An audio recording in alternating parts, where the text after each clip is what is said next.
Raven Nole Show. I'm your host, Raven C. Nole, known as the Soul Physician. I'm a wife, mother, counselor, mindset plus life coach, and speaker.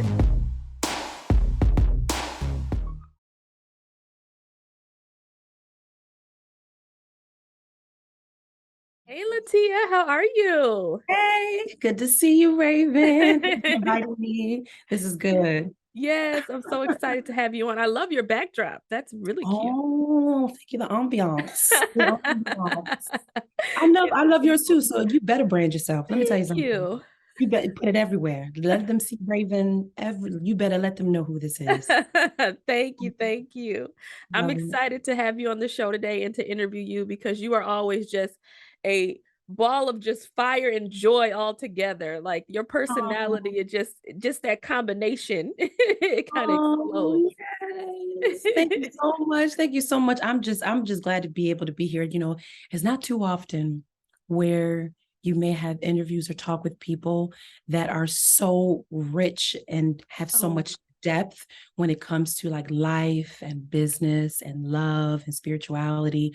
And so I just knew, I said, my girl Raven called, I said, we're gonna have a great conversation, great time. So I'm looking forward to today. thank you. I'm excited too. So let the people know, who is Latia? Give us a Yeah. little bit of an insight on you. Yes. So I am Latia Vaughan, also known as the Dream Pusher. Okay. I am a futurist. I am an illuminator. I help businesses and people find their sticky. I have been fortunate to be a best-selling author. Rediscover You. Check it out. Rediscover the letter U, Dare to Evolve. And I'm also focusing my time and attention not only coaching and cultivating individuals, but also preparing people for the stage. So I'm very excited that we're working on coming to the stage to bring authors, influencers, innovators, thought leaders, inventors to a main stage and to invite major corporations, media outlets, and everybody from everywhere to give them the same doors and opportunities that I did not have, that I had to bust through as being a young Black woman coming out of the HBCU, getting into corporate, and to provide them that platform. So I'm super excited about what we're working on. So yeah. That's Yeah. awesome.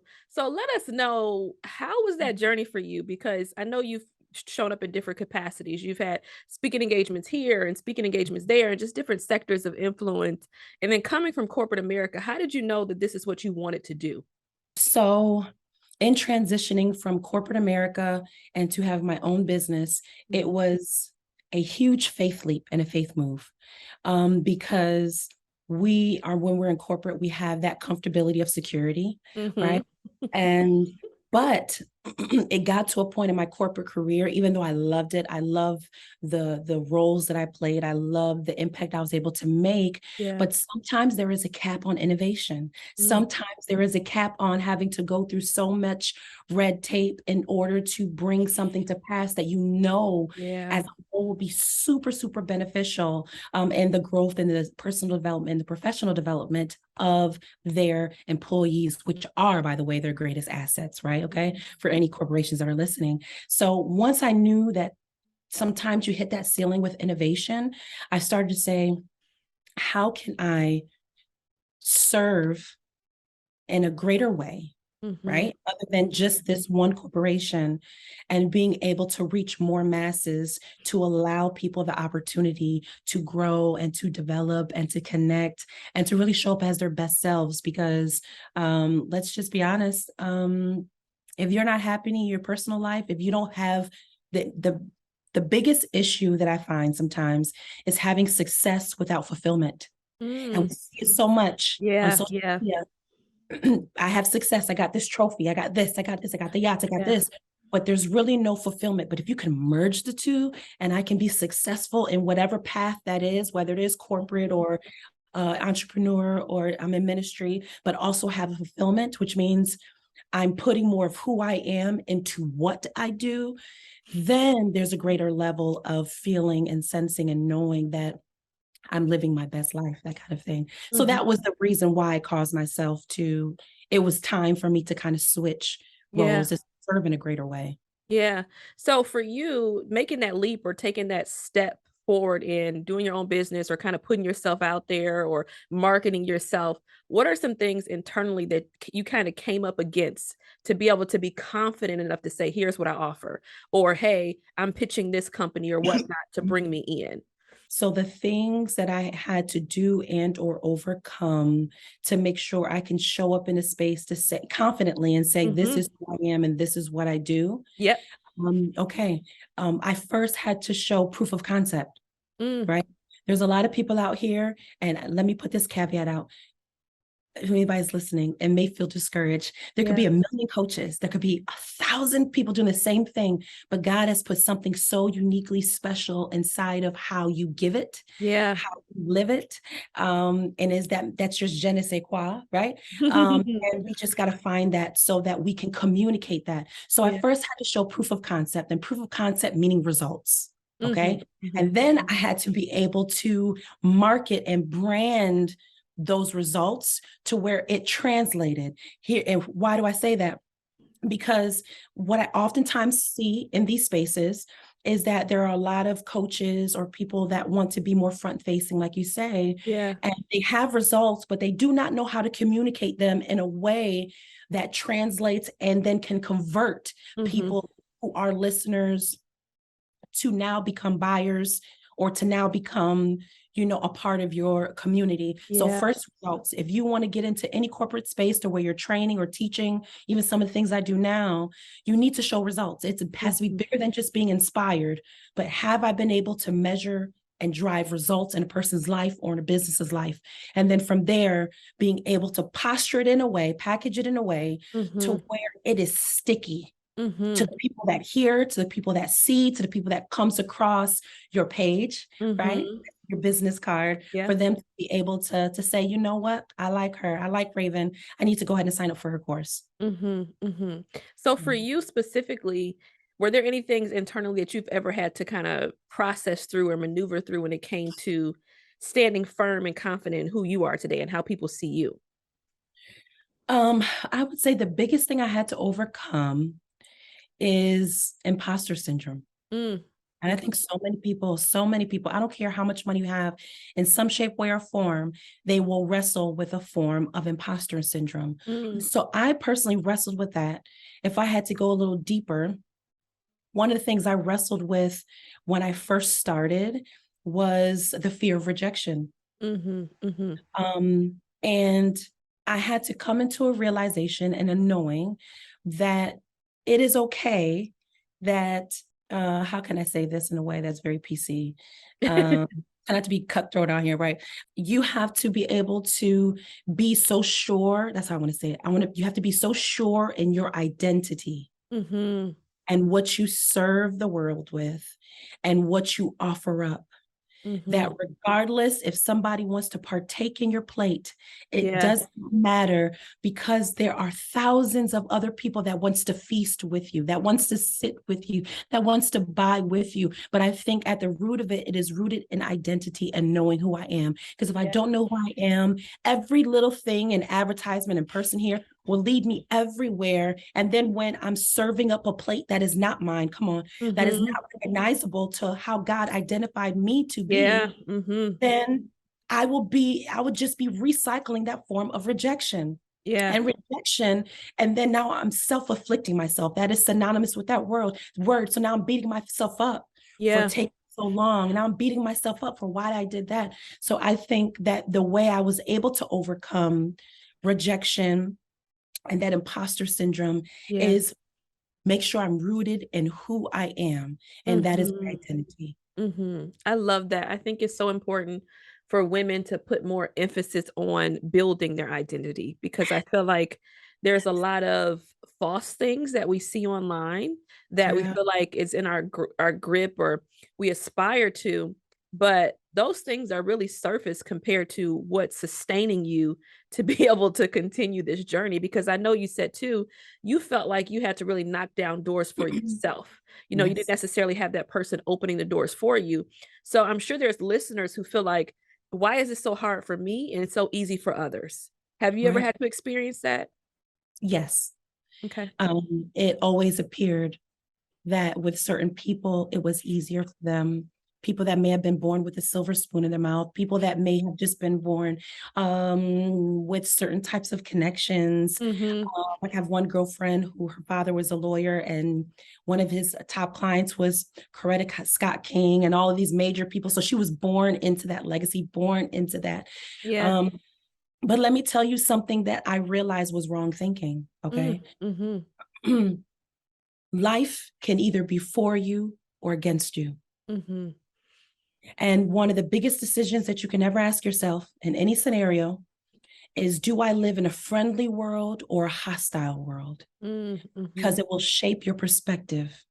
And if I feel that everybody else has always had it easier for me, then Mhm. subconsciously that 95%, that 80%, I know the stats changed, um, I will continuously create scenarios Yeah. in this atmosphere in real time that will identify and point to, yeah, you're right. See, this is what I told you. I told you that Mhm. it's easy for everybody else. So Yeah. once I literally changed, so it wasn't them, it was me. Yeah. And once I changed, no, I live in a hostile world. I used to get in the mirror.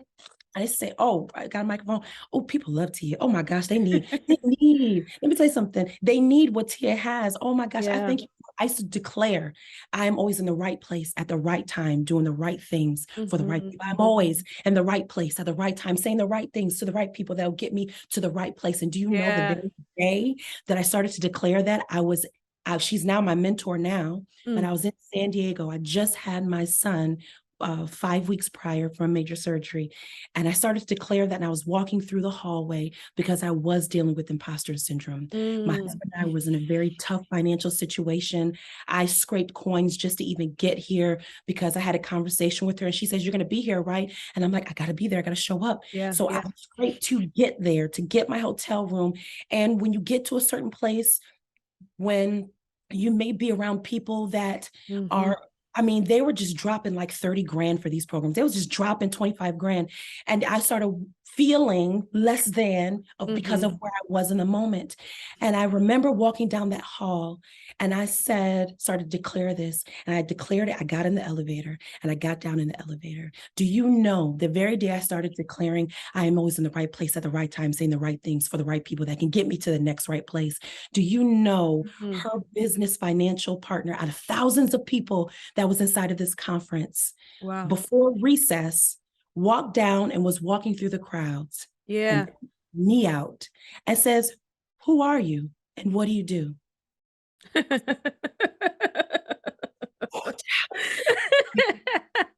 I am Latia Vaughan. I've been practicing this. But the point was, it Yeah. was never them. It was me. Yeah. That's What powerful. do I feel worthy enough to receive? Yeah.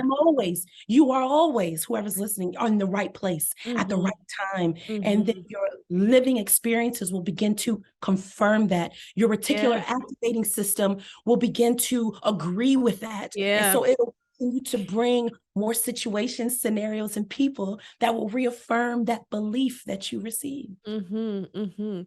So just from that, it just really speaks to not only the power of your words, but how the power of your words begin to shift your mindset and how important it is to speak where you're going. You know what I mean? And what you desire and what you see and what you dream and how those words putting that stuff out in the atmosphere and just over and over and over again, that cultivates a belief as well. You know what I mean? And then that belief overcomes and trumps some of that stuff that you're thinking, like imposter syndrome. This is what I'm saying. But Yeah. belief is the superpower. Okay. Mhm. If we look at results, if we look at statistics, I'm a research girl, I'm a Yeah. statistics girl.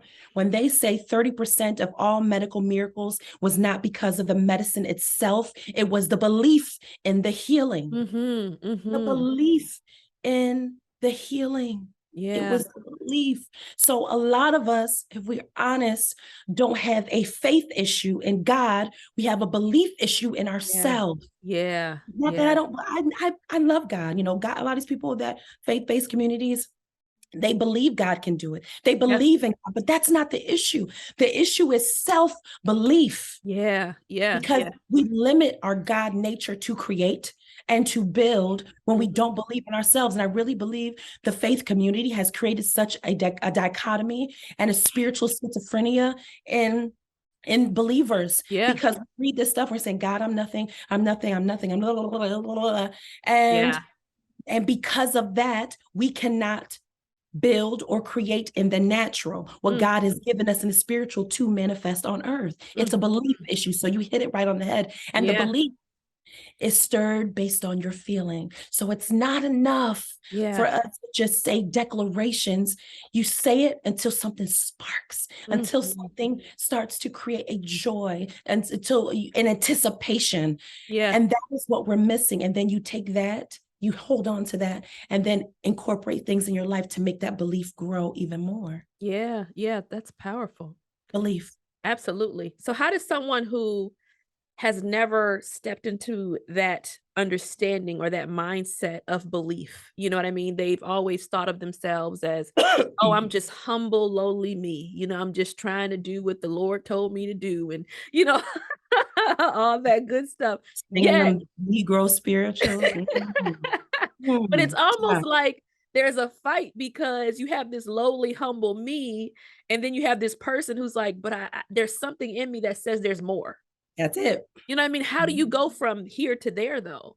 If I had to say realistically, um, for some people, it will be an instance. Mhm. Okay.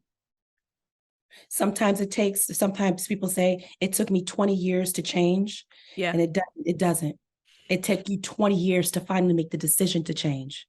Some Mhm. people, it happens in an instant and in a moment. And sometimes that instant and a moment is sometimes, if I'm honest, it's caused by a major event, catastrophic event. It Yeah. is something that shakes your nervous system. Yeah. Hear me. Mhm. Okay.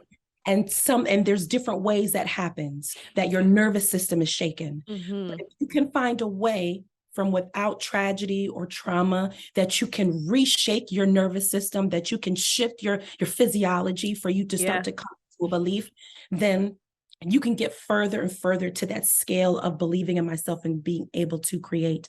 So if I just say, what are some daily habits or something Mhm. that I can do to start to put more things into my belief meter, belief pot, I Mhm. would say, watch your mouth.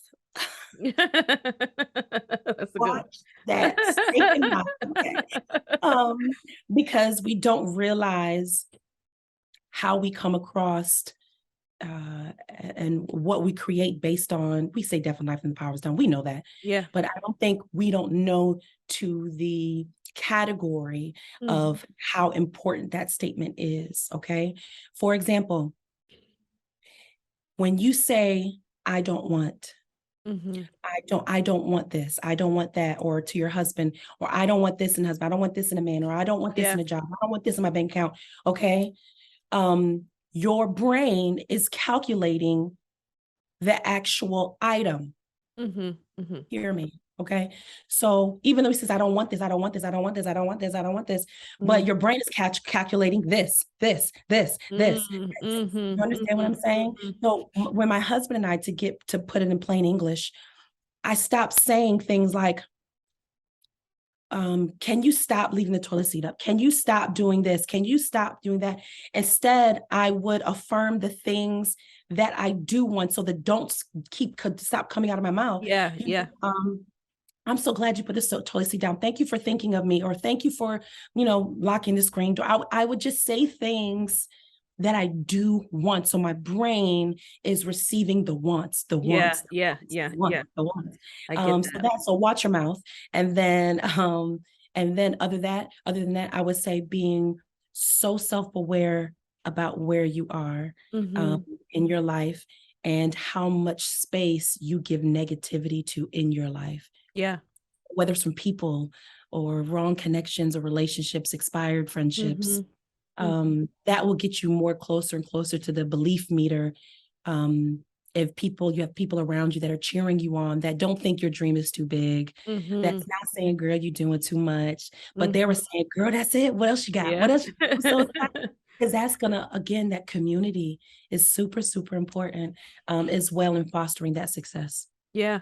So you've been able to, as people are listening to you and even watching you, they're probably like, wow, she's been able to learn so much over the years of how to grow her belief or how to step into certain aspects of who she is.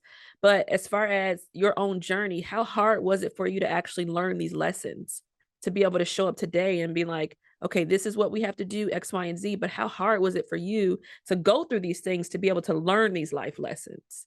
Yeah. I would say it was more tedious Mm-hmm.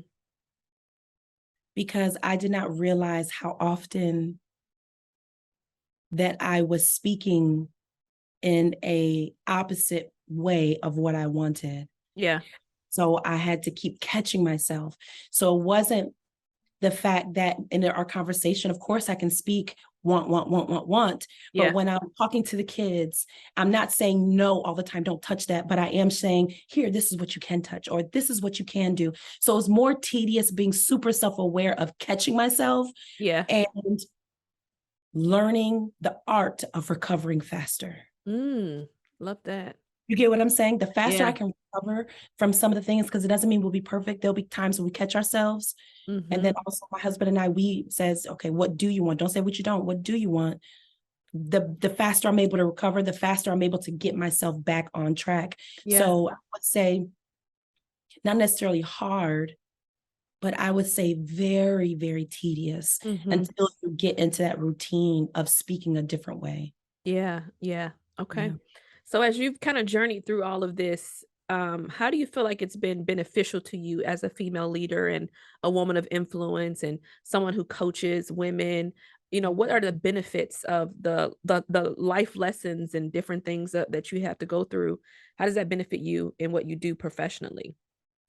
I would say the best way it's been beneficial is me being in a point of my career and life to where I can open up doors for others. Mm, That is now the greatest benefit yeah. because that is legacy. Mhm. And so being able to create doors and opportunities to connect people that can get speaking opportunities, whatever, that has been such a higher fulfillment for me Yeah. in season, that my level of success, whatever you want to call it, has allowed me the ability and the influence to help open up doors for others, Mhm. if Mhm. I'm honest, Yeah. and my children, and teaching my children. I'm a mother of five. Yeah. And so when I'm talking to my babies, even when I'm talking to my girls, I have three daughters, beautiful daughters, and to Mhm. show them that I don't care what you do, I don't care what lifestyle you're born to, it does not matter that Yeah. you are powerful. It is not about how you start, but it is about how you end. It is about what you do, Mhm. showing them, yeah. And then here we go. And then sometimes letting them see my failures and my mess ups, like me crying. I'll never forget Yeah. trying to record a video. This is when I first started, right? This is baby dream pusher. And Sky was about 2, 3. And I was frustrated because I was trying to record and I had to take care of her. And so I watched her and I was letting her watch me while I was like in front of the camera recording. I'm super excited and things just weren't working out or coming out. And I got frustrated and tears started coming to my eyes. Yeah. And my husband walked in the room, the house. I said, "Can you take Sky because I'm just frustrated and I need to figure this out." And then something inside of me said, "No, she needs to watch you learn how to Mm. recover, Mm. not just showing your children the Yeah. pivotal success moments, but they Right. need to learn how to recover." So I sat her in this room, back in the room, and I cried. Mhm. And she's like, "Mommy, are you crying?" I said, "Mommy's okay." Yeah. She's like, "Are you sure?" I said, "Mommy's okay. Mommy's just trying to figure this out. Mommy's just trying to figure this out." And so she sat and I said, "Could you just be quiet for just a few minutes while mommy tried to figure this out?" She says, "Okay." And so she watched me. She literally sat on the Wow. bed. At that time, we were in this tiny apartment in Atlanta. I didn't have an office space. I was just in our bedroom in this little tiny corner in front of a window. And she sat on the bed just watching me. And I Mhm. kept trying and I would just stop. And I would do it again, I would stop. And eventually I got myself into the routine where I was in this flow and I recovered. And I not only recovered afterwards, I asked her, I said, "You want to do a video with mommy?" And she said, "I Mm. want to do a video with mommy." I put her on my lap and we did this video that went through the roof of me and Oh, wow. her encouraging people.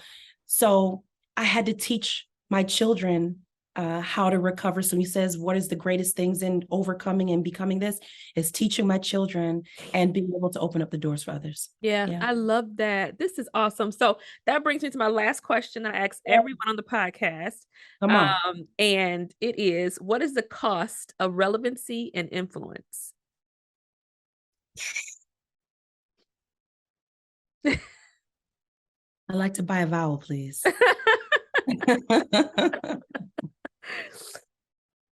Okay. I say that because that question, brilliant question, can go so many different ways. And that's probably why you asked it, knowing you, Raven. Um, what is the cost of relevancy and influence? Mhm. Mhm. Like, what will it cost you? Yeah. When you are daring greatly, when you are venturing off to do something that's never been done before, Mhm. whether it is being relevant or having a level of influence, you do have to have audacity. You have to be audacious. And Mhm. why do I say that? It is because there will always be a level of skepticism and judgment. Yeah. Yeah. Okay. I self sabotage myself for so long because of fear of success. Mhm. I'm a very private person. I talk Yeah. about this all the time. People looking at you or your kids, or they'll try. I just see Yeah. how this generation is like this cancel culture. Yeah. Say the slightest thing wrong, you say butt cheeks versus cheek butts, and then it's the whole windstorm, and people Mhm. make statements. And so that has, I don't know who this is for, created this effect in people that makes them hide back in their shells like a turtle, Yeah. have something magnificent to offer the world. And Yeah. so, what is the cost of being judged? Is what I want to say. Mhm. Um, when you are daring greatly and you are being an influencer, and to that, I would say it's going to cost everything. Mhm. But Mhm. the people, the critics, the bystanders Yeah. that are trying to what's the word, attack or comment, Mhm. you are not in the ring with me getting beat up and bloody and Yeah. offering ways to help. If you are not in the ring with me, offering ways of support, or hey, maybe you could Mhm. do this better, constructive criticism. If you are not in the ring with me, you don't have a voice or a vote. Yeah. Yeah. Yeah. As if Mhm. we are going to reach the world in greater capacities and in greater measure, you do have to have that audacity. I know thought leader is a word that is just kind of like word vomit right now. There's Yeah. certain buzzwords, but I want to say this is that if you are not leading people down a path of different thought, Mhm. what you're saying is always obvious, Yeah. right? Then you are not a thought leader. You are Mhm. not leading people to a different frame of thinking or perspective. You are Mhm. just a person that is voicing their opinion on what's already out there. Yeah. Mhm. So if you are to be relevant and you are to be an influencer, if you are to be a trendsetter, you have to be okay.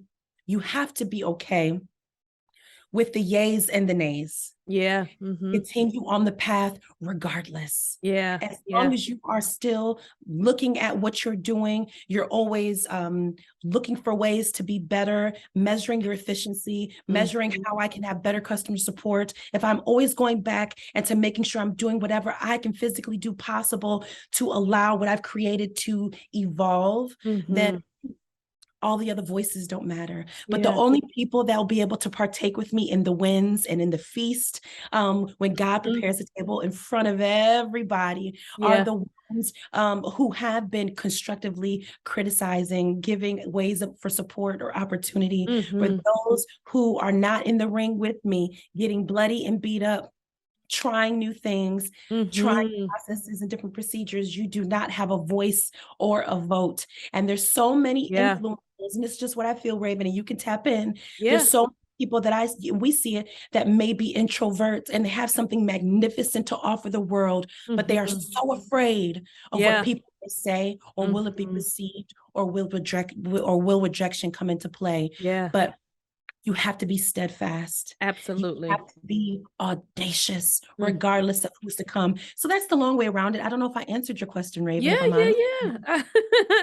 You absolutely did, because I think it's so true, because even myself, as more of an introverted person, it's been like a fight to be able to actually come out of my shell and say, "Hey, see me," but Yeah. then feel confident enough and not always think, "Oh, what are they gonna say? What are they gonna think? What are they gonna, are they gonna like it? Are they gonna enjoy it? Blah, blah, blah, blah, blah," all the things that are in your head, and being able to step out and say, "You know what? This is what God has called me to do. This is what I'm Yeah. going to do." And regardless of if you like it or don't like it, I have to be okay, like what you said, with the yays and the nays. And that's Yes. what I absolutely love about that answer, because people are going to support you, and then some people are going to fight against what you're doing. And either way it goes, you have to be confident enough to stand and say, "This is who I am. This is what I Yeah. offer, and this is what I'm called to do." Yes. And Yeah. let me tell you this. I'm about to tag me in. Tag me in. Go ahead. And so, and then what you'll find once you get over that belief that people are really for me, not Yeah. against me, you'll see that there's way more yays than nays. That's this Mhm. whole trail mix, right? All of these are yays. And then you may get a little peanut, this little Right. peanut that got something to say. Child, we not thinking about you. Okay? And one thing that I really want our culture to Yeah. do is to stop giving so much energy and attention to my haters. You'll see that my haters this and my haters this. Again, Mhm. what you focus on expands, right? Your Yeah. reticular activating system, it will literally say, okay, haters, haters, haters, okay, Yeah. boop, Yeah. boop, boop, haters, haters. And Right. somebody asked me this in one of my classes when they said they were speaking, and they said that there was somebody that seemed like they weren't interested and they was just kind of had a negative attitude. Every time they said something on the mic, they kind of huffed and hemmed and hawed. And they said, well, what do you do in those kind of situations? I told them, we don't speak to the darkness. I Mm. don't even acknowledge that you're there. Yeah, yeah, I yeah. only speak to the light. Mhm. And I keep being more light until the room gets so bright that the Yeah. darkness, you got to flee or you got to go or you're going to conform and shut up. Okay. You're Mhm. just going to, okay, sit there quietly. We don't speak to the dark. Yeah, I just am the light. yeah, And I want to make sure, and just like what you're doing in your platforms, that we're creating so many more opportunities for light as yeah. possible, whether Mhm. it's through community, connection, or knowledge or information. Just keep being the light. Don't focus on the dark. Yeah, yeah, Focus on them. yeah. So there's way more yays, baby. Okay. Okay. All these yays, they're for you. They want to buy your products. They want to root for you. They're cheering you on. And you got to put that in your mind that there's so many more people that are for me. Absolutely, And so I absolutely. think it's just back to that belief. Yeah, That's yeah, yeah. And I think that's a lovely place to wrap it up. Be the light. be the Be light. the light. Thank you, Latia. Yes. This is so good. All right, Thank I'm you gonna for end having me on.